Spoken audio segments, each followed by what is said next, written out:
Alright, so in this video, we are going to create some dummy data for our post model and then show them on our homepage. So let's go to our project, open database folder, and start by going to the post factory. So our post factory is used to define the columns that our database needs. And we said we only need a body. So in this return array that this function is returning, we want to say the body column in our database in our posts table should have a value. And we are going to use the fake method that would generate some fake data. And we want to just generate some text. By default, this would generate a string with 200 characters. But if you want to create more or less, you can just pass a number here, and that would be the number of characters.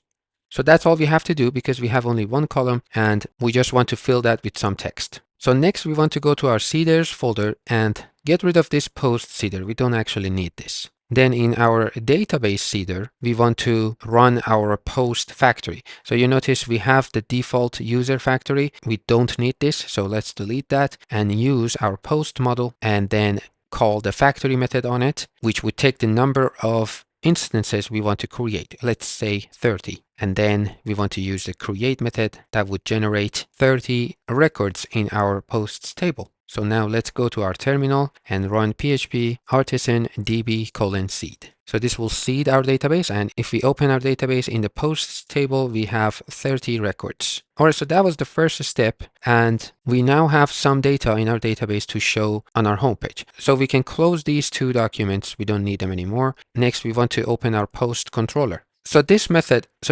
is rendering our homepage. And all we want to do is to send our posts to the homepage. So let's open our home component. And remember, in the previous videos, we said we are expecting a name. However, you notice we are not sending down the name, and that's why we are just getting the text hello, and this name is being ignored. So instead of this name, we want to accept posts. So in our post controller, let's create a posts variable and set it to post, as in our post model. So make sure it is imported. And then we want to grab all the records using all method. Then in the inertia method, as the second argument, we want to send that post as a prop to our component.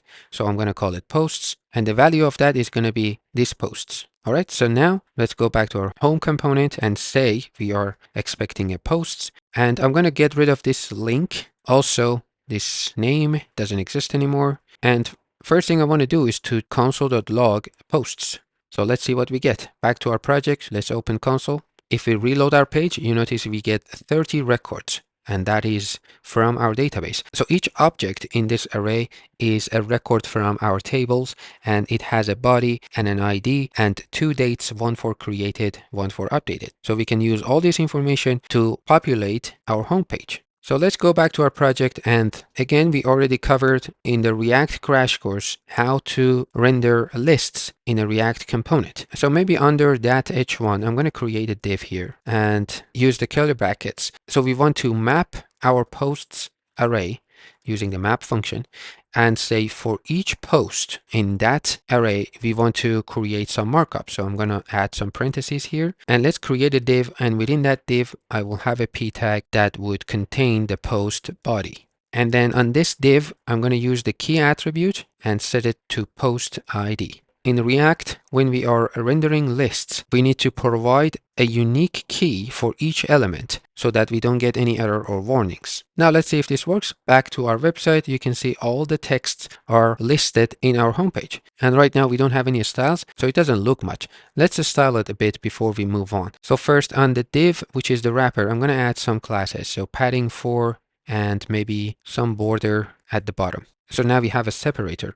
On the p tag itself, I'm going to add font medium. So this will make the text a bit bolder. And let's say we want to add the created date as well. So somewhere maybe above the post or below the post. So right above the p tag, I'm going to use a div. And within that, I will have a span that says posted on with a column and a space, and then another span that is going to show the date. Now this date, of course, is not formatted properly. So if we say post created at, we see this text, and that's not something we want to show to our users. Let's just use simple JavaScript here. I'm going to cut this post created at and use a new date. Then within the parentheses, I'm going to use the post created at and also say convert this to time string like that and invoke it. So now If we go back to our website, we see the time that this post was created. I'm also going to add some classes here. So text is small and lighter color. So it's up there.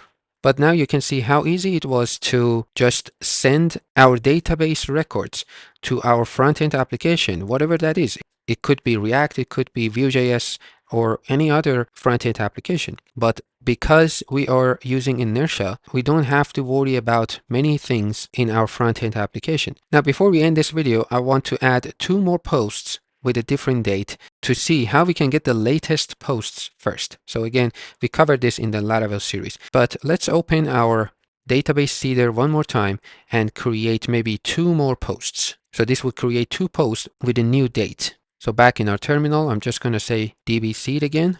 Now, if we go back to our website and give it a refresh, scroll all the way down, we have 2 posts that were created about 10 minutes after these posts. So now what I want to do, I want these posts that are newer at the very top. So all we have to do in our post controller and in the index method, change this all method to latest and then chain the get method. That would get all the posts, but it would be sorted by the latest post. So let's go back to our website and give it a refresh. Now we have the newest posts on top. So that was about listing our resources in our React component. In the next video, we want to talk about pagination because right now we are showing everything on the homepage and that is not good.